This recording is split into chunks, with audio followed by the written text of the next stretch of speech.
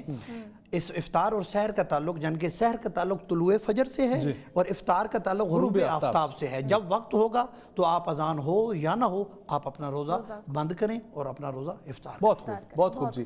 اگلا سوال بھی سنتے ہیں جی. السلام علیکم مولوی صاحب، میں ایشل بات کر رہی ہوں اسلام آباد سے. مجھے آپ سے یہ سوال کرنا تھا کہ جو عورتیں خواتین جو ہیں وہ گھر کے کام کرنے کے ساتھ ساتھ جو ہے وہ آفیسز میں بھی، دفتروں میں بھی اپنی ذمہ داریاں سر انجام دے رہی ہوتی ہیں، تو وہ کس طرح سے اپنی عبادات اور گھریلو ذمہ داریوں کے درمیان میں جو ہے وہ ایک توازن رکھ سکیں؟ میری رہنمائی فرمائیے گا. بہت بہت شکریہ. یقیناً یہ تو ایک مشکل کام ہے. مولانا ابوالحسن علی ندوی رحمہ اللہ جہاز میں سفر کر رہے تھے، بڑے آدمی ہیں، ہندوستان کے کعبے کا دروازہ ان کے لیے کھلا، تو ایک خاتون نے ان سے سوال کیا، تو مولانا نے فرمایا یہاں آپ کتنے لوگوں کو اس جمبو جہاز میں خوش کر رہی ہے، اور لیکن اگر آپ پر تو گھر، اسلام نے جو بوجھ ڈالا تھا وہ گھر کا، اور اگر آپ گھر میں ہوتی تو گھر کے افراد کم تھے، جہاں شادی بیاہ میں وہاں بھی. لیکن جو خواتین باہمت ہوں اور وہ گھر سے باہر بھی کام کرنا چاہتی ہو، اسلام اس سے بھی منع نہیں کرتا. یعنی مثلا جس طریقے سے ہیلتھ کے شعبے میں ہمیں خواتین کی ضرورت ہے، تعلیم کے شعبے میں ہمیں خواتین کی ضرورت ہے، سیکورٹی کے شعبے میں بھی ہمیں خواتین کی ضرورت. اب ایک عورت ہے وہ ایئرپورٹ میں جا رہی ہے، اب اس کی تلاشی ایک عورت ہی لے سکتی ہے، کوئی اور آدمی تو مرد تو نہیں لے سکتا. مطلب یہ ہے کہ ظاہر ہے سیکورٹی پہ ایک خاتون کو آپ تعینات کریں گے، مطلب یہ ہے کہ خاتون جاب کر سکتی ہے. اب جب وہ جاب بھی کرتی ہے، رمضان بھی ہے، اس نے واپس گھر جا کر کھانا بھی بنانا ہے، تو ایک اس میں وہ جو محترم حدیث ہے کہ حضرت سلمان فارسی کی کہ جو خواتین دفاتر میں کام کر رہی ہے میں ان کے جو آنر ہیں اور مالکان ہیں میں ان سے یہ گزارش کر رہا ہوں کہ وہ ان کے لیے ذرا سا ان کے لیے وقت میں کمی لائیں. بالکل بالکل بڑی درست پیاری کہا. گزارش. اور رمضان میں میرا خیال ہے ویسے بھی یہ چیز رکھنی چاہیے کہ اوقات جو ہے وہ آفس کے اور رکھتے بھی جی رکھتے, لیکن خواتین کے ساتھ ضرور بالکل یہ اور ان کے ساتھ آپ کچھ ایڈ کرنا چاہ رہے ہیں. جی میں وہ خطبہ شبانیہ میں پہلے بھی بیان کر چکا ہوں کہ ماہ رمضان میں جو یعنی کہ اپنا اونر ہے وہ ماتحت کا کام اگر کم کرے گا تو آخرت میں اللہ اس کے لیے آسانیاں پیدا کرے گا. ایک بات یہ.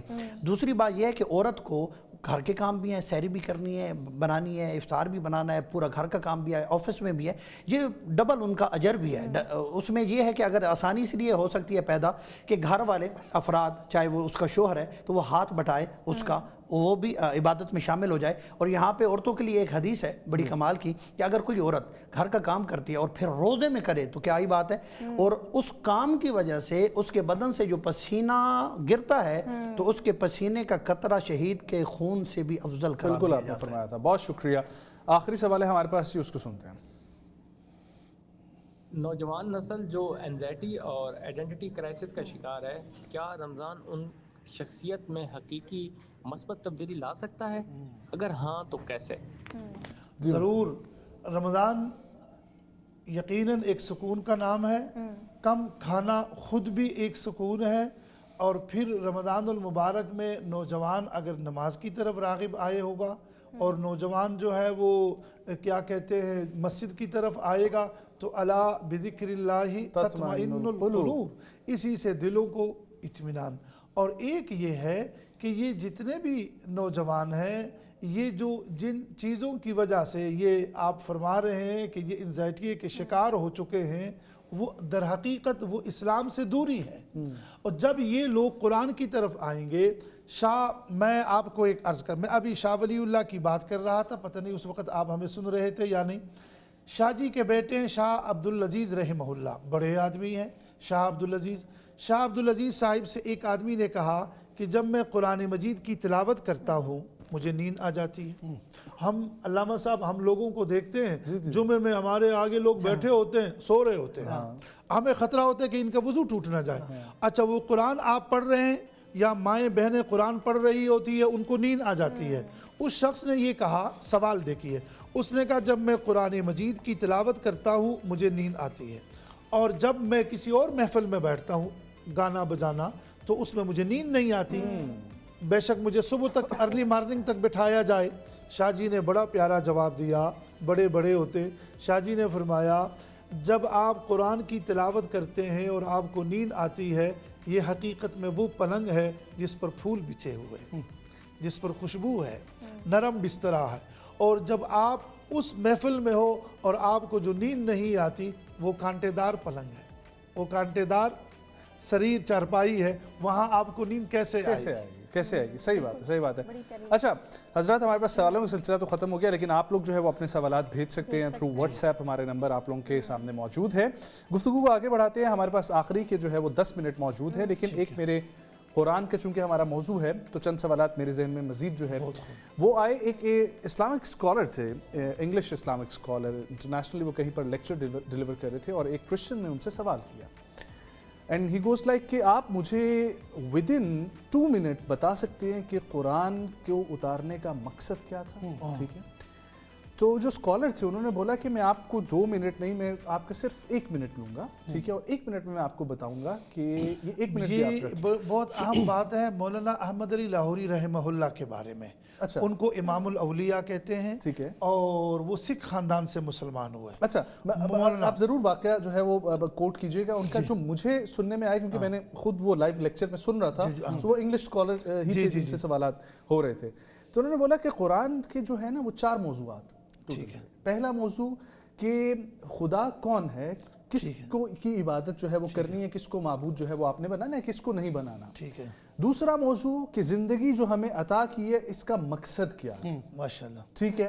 تیسرا موضوع وہ کہ جو رولز ہیں, don'ts and dos and don'ts, کے کیا کرنا چاہیے اور کیا نہیں کرنا چاہیے, جو ویلیوز آپ کو بتائی گئی ہیں. اور آخری کہ جو اخروی زندگی ہے اس کے بارے میں جو ہے وہ جو سلسلہ بتایا گیا ہے. تو بہت خوبصورتی کے ساتھ یہ 4 موضوعات اور انہی کے اوپر ہے. اب آپ فرمائیے گا. جی. امام الاولیاء مولانا احمد علی لاہوری رحمہ اللہ بڑے آدمی ہیں، مولانا عبید اللہ سندھی کے شاگرد رشید ہیں. قرآن کریم کی تفسیر انہوں نے لکھی، مولانا نے تفسیر لکھی. مولانا احمد علی لاہوری رحمہ اللہ سے، جو سکھ خاندان سے مسلمان ہوئے، ان سے کسی نے پوچھا کہ قرآن کریم کا خلاصہ لب لباب نچوڑ کیا ہے؟ انہوں نے فرمایا، چونکہ وہ قرآن کریم کے خود بڑے استاذ بھی تھے، معلم بھی تھے، مرشد تھے، انہوں نے فرمایا کہ اگر ایک آدمی ریل میں سفر کر رہا ہو اور وہ جو سٹی بجانے والا ہے وہ آواز دے دے، سٹی بھی بجا دے کہ گاڑی چل رہی ہے، اور ایک آدمی جو ہے وہ پاؤں نیچے رکھے اور ایک اوپر رکھ لے جو ریل کے اس پہ، وہ فرنٹ دروازے کے اس پہ، تو اور مجھ سے وہ پوچھے کہ مولانا اتنے کم وقت میں مجھے قرآن کا خلاصہ بتاؤ. اچھا، بڑا ایک وہ وقت ہوگا نا. تو میں اس میں بھی اس کو، انہوں نے کہا کہ قرآن کا خلاصہ یہ ہے کہ اللہ رب العزت کو راضی کیجئے عبادت کے ذریعے. وما خلقت الجن والانس الا لیعبدون. نبی اکرم صلی اللہ علیہ وسلم کو راضی کیجئے اطاعت کے ذریعے، اور مخلوق خدا کو راضی کیجئے خدمت کے ذریعے. یہی ہے عبادت، یہی ہے دین و ایمان کہ دنیا میں کام آئے انسان کے انسان. یعنی اللہ کو راضی کرنا عبادت کے ذریعے. روزہ بھی عبادت ہے، روزہ بھی اس میں عبادت. رسول کو راضی کرنا اطاعت کے ذریعے. اطیعوا اللہ واطیعوا الرسول. اور خلق خدا کو آپ راضی کریں کس کے ذریعے؟ خدمت کے ذریعے. رمضان میں آپ لوگوں کی خدمت کریں، رمضان میں لوگوں، جیسے ہم نے کہا کہ گھر والوں کی خدمت کریں، ماں باپ کی خدمت کریں. آپ کو ایک شخص قرآن سناتا ہے اس کی آپ خدمت کریں. آپ کو ایک شخص گھر میں کھانا بناتا ہے. میں یہ حدیث کوٹ کروں گا، سامعین اس کو سن لیں، کہ آپ صلی اللہ علیہ وسلم فرماتے ہیں ہمارے گھر میں بڑے ککمین لوگ ہوتے ہیں. وہ بڑے لوگوں کے گھروں کی بات کر رہا ہوں، اور ان کے گھروں میں وہ لوگ تقریباً ظہر کے بعد کچن میں گھس جاتے ہیں، اور وہ انہی کی فرمائشوں پہ یہ کھانا بنا رہے ہیں، یہ بنا رہے ہیں، یہ بنا رہے ہیں. اللہ اکبر. آقا کیسے شفیق ہے. آقا فرماتے ہیں یہ شخص جب تمہارے پاس کھانا لے کر آئے، پہلا حق تو یہ ہے کہ اس کو اپنے ساتھ بٹھا دو، اور اگر یہ بھی نہیں بٹھا سکتے، کرنی ممکن نہ ہو، شاید وہ اور کھانا بنا رہا ہو، تو کوئی 2 لقمے اٹھاؤ اس کے منہ میں ڈال دو، اور یہ جو 2 لقمے آپ اس کے منہ میں ڈالیں گے اس کی تھکاوٹ کیا ہو جائے گی؟ دور ہو جائے گی. جو اس نے دھواں وہاں آقا فرماتے ہیں برداشت کیا ہے اس زمانے میں، دھواں اب بھی جو سرد گرم ماحول اس نے برداشت کیا ہے وہ اس کو بھول جائے گا. آخری سوال، چونکہ پھر دعا کی طرف پڑھتے ہیں. علامہ صاحب، حافظ قرآن جو ہے وہ پھر کتنا جو ہے اجر اس کے لیے رکھا گیا اللہ نے، اور یہ کتنا ضروری ہے کہ ہم اپنے بچوں کو اس طرف لے کر آئیں؟ جی بہت ضروری ہے، کیونکہ حافظ قرآن کی وجہ سے الحمدللہ اللہ نے ذریعے بنائے، وسیلے بنائے. حفاظ قرآن کی وجہ سے آج قرآن اپنی حقیقی شکل میں موجود ہے الحمدللہ. اور دوسرا یہ ہے کہ اگر اجر و ثواب کے حوالے سے، تو حافظ قرآن کو اللہ قیامت کے میدان میں شفاعت کا حق دے گا. وہ لوگوں کی شفاعت کر سکے گا، اور جس کی چاہے گا اس کی شفاعت کر کے اپنے آپ کو جنت میں لے جائے گا. یہ حافظ قرآن کو اللہ اجر عطا فرمائے گا قیامت کے میدان میں. دوسری پہلے بات ہو رہی تھی، میں اس میں ایک بات ایڈ کرنا چاہوں گا، وہ یہ ہے کہ قرآن مجید جیسے آپ نے کہا کہ 4 موضوع ہیں. باقی مفسرین کی اگر تفسیر آپ جائیں تو قرآن مجید جو ہمیں درس دیتا ہے نا، وہ امید کا دیتا ہے، وہ مایوسی کا نہیں دیتا. امید کس چیز کی؟ مرنے کے بعد ایک اور زندگی کی، مرنے کے بعد آخرت کی، مرنے کے بعد وہ نعمتیں کہ جو دنیا میں آپ نے اللہ کے لیے چھوڑی تھیں، یعنی کہ غلط کام کر کے آپ حاصل کر سکتے تھے لیکن اللہ کی رضا کے لیے آپ نے وہ چھوڑی ہیں، انہی چیزوں کو قیامت میں اللہ نے آپ کے لیے حلال بھی کیا ہے، آپ کو اس کے اجر کے طور پہ اللہ عنایت بھی فرمائے گا. میں ایک بات اگر کر لوں، اگر ٹائم ہے بس آپ کے پاس، ہاں میں مختصر کروں گا، لمبی نہیں کروں گا. تو قرآن مجید میں بار بار یہ زور دے رہا ہوں کہ قرآن مجید کے ساتھ دوستی کیجیے. یہ مہینہ جو ہے یہ قرآن ہر چیز کی بہار ہوتی ہے، ہر چیز کی بہار ہوتی ہے. تو قرآن کی بہار کا مہینہ رمضان ہے، اس میں زیادہ سے زیادہ قرآن مجید کی تلاوت کی جائے اور اپنے آپ کو قرآن مجید کے ساتھ متمسک کیا جائے. اور اسی دعا کے ساتھ میں اپنی بات کو مکمل بھی کرتا ہوں کہ خالق اکبر ہمیں